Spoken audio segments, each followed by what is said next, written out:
kemasyarakatan dari Presiden. Telah disampaikan oleh Bapak Menko tadi bahwa bantuan kemasyarakatan dari Presiden bukan merupakan bagian dari Perlinsos. Anggaran untuk kunjungan Presiden dan anggaran untuk bantuan kemasyarakatan dari Presiden berasal dari dana operasional Presiden yang berasal dari APBN. Dana operasional Presiden diatur oleh Peraturan Menteri Keuangan 48/2008 yang diubah dengan Peraturan Menteri Keuangan 106 tahun 2008. Sementara dana kemasyarakatan Presiden diatur dalam Peraturan Menteri Sesnek nomor 2 tahun 2020. Kegiatan yang bisa dicakup di dalam dana kemasyarakatan oleh Presiden dan Wakil Presiden dalam hal ini adalah kegiatan keagamaan, pendidikan, sosial, ekonomi, kebudayaan, kepemudaan, pemberdayaan perempuan, keolahragaan, dan kegiatan lain atas perintah Presiden atau Wakil Presiden. Dan bantuan ini bisa diberikan dalam bentuk barang maupun uang.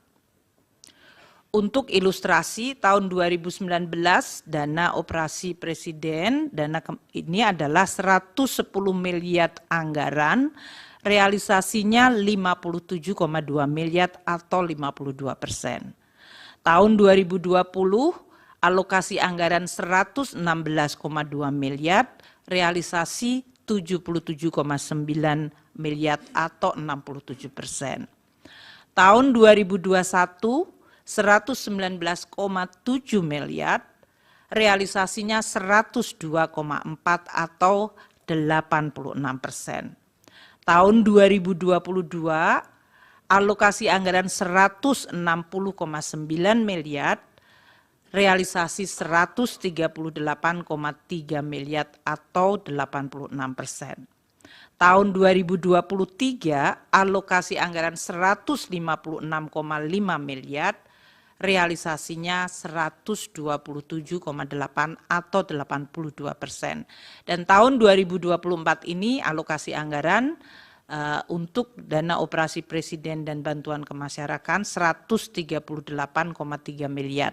Sampai dengan bulan ini, bulan Maret, April ya, adalah 18,7 miliar atau baru 14%. Yang mulia Bapak Arsul Sani tadi menanyakan mengapa di dalam Undang-Undang APBN 2024 tidak terdapat pasal 27 seperti yang ada di dalam Undang-Undang APBN 2023. Tadi sebetulnya sudah dijawab. Pasal 27 dari Undang-Undang 28 tahun 2022 mengenai APBN 2023 adalah dibuat dalam situasi pandemi COVID. Pada saat itu pemerintah bersama dengan BPJS harus bekerja sama untuk penanganan permasalahan kesehatan dan masalah sosial terutama untuk tenaga kesehatan. Dengan berakhirnya status pandemi, maka pasal 27 tersebut disepakati oleh oleh pemerintah dan DPR tidak diperlukan lagi, sehingga pasal 27 tidak ada lagi di dalam Undang-Undang APBN 2024. Yang mulia Bapak Arsul Sani menanyakan kenapa Perlinsos sesudah COVID anggarannya masih tetap tinggi. Tadi sudah dijawab, kami akan ulangi dengan lebih detail. Kenaikan dari anggaran Perlinsos periode 2022 hingga 2024 terutama akibat kenaikan dari harga minyak bumi, perubahan kurs, dan volume dari subsidi. Jadi bagian dari anggaran Perlinsos yang paling besar naiknya atau yang mengalami perubahan sangat besar adalah pada bagian subsidi, terutama subsidi energi. Namun subsidi pupuk juga tahun 2024 ini meningkat cukup besar. Sehingga anggaran subsidi naik dari 211,8 triliun tahun 2021 naik menjadi 291 triliun tahun 2022, tahun 2023 naik lagi menjadi 332,5 triliun, dan tahun 2024 ini dianggarkan 340,7 triliun, naik karena terutama subsidi. Sementara anggaran Perlinsos dari kementerian lembaga yang lain serta dari Kemensos relatif tidak berubah. Perubahannya seperti yang tadi telah saya sampaikan pada pidato pembuka, yaitu untuk Kemendikbud karena ada unit cost pada pendidikan menengah, dan kemudian di Kemensos karena menambah untuk aktivitas lansia dan disabel. Untuk ilustrasi, harga minyak tahun 2021 $68, 2022 melonjak ke 94,5, tahun 2023 dan 2024 ini menggunakan asumsi dan sekitar $82. Untuk nilai tukar tahun 2021 14.312, 2022 naik ke 14.871, 2023 15.255,